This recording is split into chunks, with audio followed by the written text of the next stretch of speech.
ஒரு மாலை நேரம் சூரியன் அஸ்தமித்து வானம் மெல்ல இருண்டு கொண்டிருந்தது.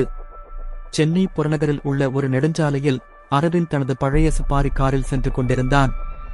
வேலை முடிந்து வீடு திரும்பும் அவசரத்தில் வழக்கம் போல ஏவிஎம் ரேடியோவில் பாட்டு கேட்டபடி ஓட்டிச் சென்றான். திடீரென ரேடியோ அலைவரிசையில் ஒருவித உருமல் சத்தம் கேட்கத் தொடங்கியது. சத்தம் அதிகரித்தது. கூடவே ஒருவித அலறலும் கலந்திருந்தது. அரவிந்த் குழப்பத்துடன் ரேடியோவை அணைத்தான். சாலையில் மக்கள் நடமாட்டம் குறைந்து மரங்கள் அடர்ந்த காட்டுப்பகுதி நெருங்கிக் கொண்டிருந்தது.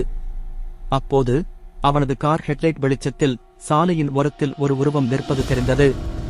ஒரு பெண் நீண்ட கருகரு கூந்தலுடன் வெள்ளை நிற ஆடை அணிந்து நின்றிருந்தாள்.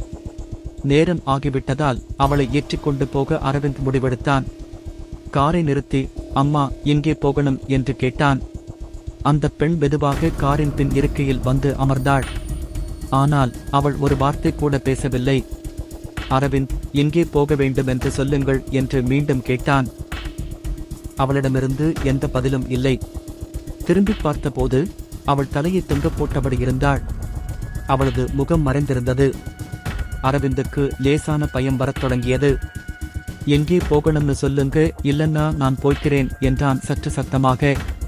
அப்போதும் அந்த பெண் ஒரு அசைவும் இல்லாமல் அதே நிலையில் அமர்ந்திருந்தாள். அரவிந்துக்கு வியர்த்து கொட்டியது. ஒரு விபரீதமான உணர்வு ஏற்பட்டது. காரை வேகமாக ஓட்ட ஆரம்பித்தான். அவன் கண்ணாடியை பார்த்தான். பின் இருக்கையில் அமர்ந்திருந்த அந்த பெண்ணின் தலை மெதுவாக நிமிர்ந்தது.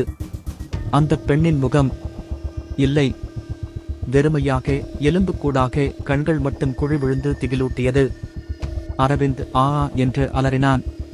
பயத்தில் ஸ்டேரிங் கண்ட்ரோலை இழந்தான். கார் தாறுமாறாக ஓடி பக்கத்தில் இருந்த மரத்தில் மோதி நின்றது. அரவிந்த் சுயநினைவை இழந்தான். மறுநாள் காலை விபத்து நடந்த இடத்திற்கு காவல்துறை வந்தது. கார் முற்றிலுமாக நொறுங்கிப் போயிருந்தது.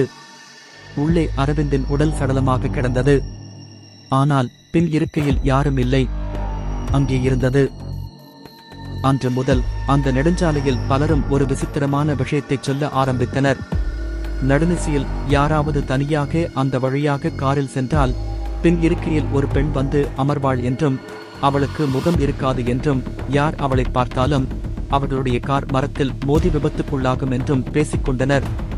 அந்த பழைய சஃபாரி காரும் அதிலிருந்த அரவிந்தும் ஒரு பயங்கரமான பேய் கதையின் ஒரு பகுதியாக மாறிவிட்டனர்.